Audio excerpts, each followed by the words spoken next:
আসসালামু আলাইকুম প্রিয় ভাই বোন বন্ধুরা, কেমন আছেন আপনারা সবাই? আশা করছি আল্লাহ তাআলার রহমতে সবাই ভালো আছেন। আজকে আবারও হাজির হয়ে গেলাম হঠাৎ করে মাথায় আসা খুবই মজাদার একটা নাড়ুর রেসিপি নিয়ে।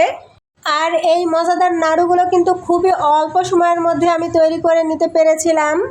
আর এই নাড়ুটা তৈরি করতে লাগছে নারিকেল কুড়া আর মুড়ি। তো প্রথমেই আমি কড়াইতে নারকেল কোড়া দিয়ে কিছুক্ষণ নাড়াচাড়া করে ভেজে নিচ্ছি। আর এই নারকেলের মধ্যে কিন্তু কোনো কিছু এখনো পর্যন্ত দেইনি। এভাবেই কিছুক্ষণ ভেজে নেওয়ার পরে যখন নারকেলগুলো একদম শুকনা ঝরঝরে হয়ে গেছে তখন দিয়ে দিচ্ছি খেজুরের গুড় আর দারচিনি আর ছোট একটা এলাচ। এখন এগুলোকে ভালোভাবে মিশিয়ে কিছুক্ষণ নাড়াচাড়া করে জাল করে নিতে হবে। যেহেতু নারকেলগুলো আমি আগে ভেজে শুকনা করে নিয়েছি সেহেতু কোনো রকম পানি নেই, সেই জন্য এই গুড় আর নারকেল একসাথে মেশানোর সুবিধার্থে কিছুটা পানি দিয়ে কিছুক্ষণ ভালোভাবে নাড়াচাড়া করে রান্না করে নিতে হবে। এবারে ব্লেন্ডারের যে মিডিয়াম সাইজের জারটা থাকে সেই জারের এক জার মুড়ি নিয়েছি। এই মুড়িগুলোকে এখন আমি ব্লেন্ড করে নিব। খুব বেশি মিহি করার দরকার নেই, একটু দানা দানা থাকলেই হবে। আসলে বাড়ি থেকে বেশ অনেকগুলো নারকেল আনা হয়েছিল, সব নারকেলগুলো ভালো থাকলেও আজকে যে নারকেল দিয়ে নাড়ুটা তৈরি করছি এই নারকেলটা তেমন একটা ভালো ছিল না। আসলে নারকেলটা ভালো ছিল না বলতে নারকেলের পানিগুলো একটু ঘোলা ছিল, আর অন্যান্য নারকেলের স্বাদের চাইতে এই নারকেলের স্বাদটা একটু আলাদা ছিল। তাই আমার মনে হয়েছে এই নারকেল দিয়ে পিঠা তৈরি করলে তেমন একটা ভালো লাগবে না, আর যদি নাড়ু তৈরি করি তাহলে কয়েকটা মাত্র নাড়ু হবে। কারণ এই নারকেলটা অন্যান্য নারকেলের মতো আবার বড়ও ছিল না, একেবারে ছোট সাইজের নারকেল ছিল।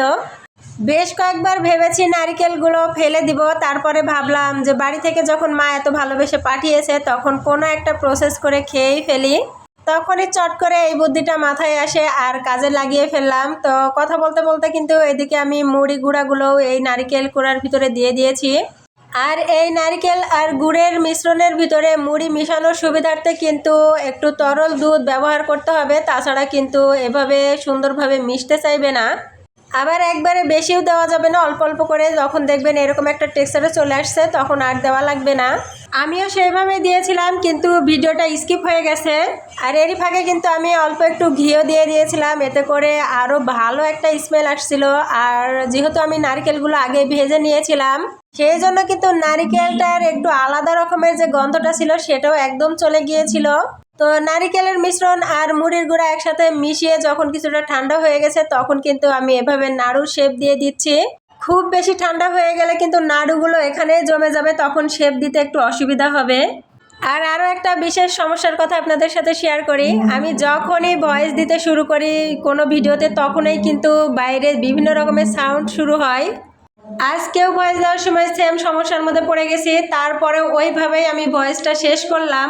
আমার মতো এমন সমস্যায় আর কে কে পড়েন একটু জানায়েন তো। তো প্রিয় বন্ধুরা, সবগুলো নাড়ু কিন্তু পাক দেওয়া হয়ে গেছে আর এটা খেতে অনেক বেশি মজা ছিল। আপনারাও চাইলে কিন্তু একদিন বাসায় ট্রাই করে দেখতে পারেন। আজকের মতো নাড়ু খেতে খেতে বিদায় নিয়ে নিচ্ছি। সবাইকে আল্লাহ তাআলা যেন সুস্থ রাখেন, ভালো রাখেন। আল্লাহ হাফেজ।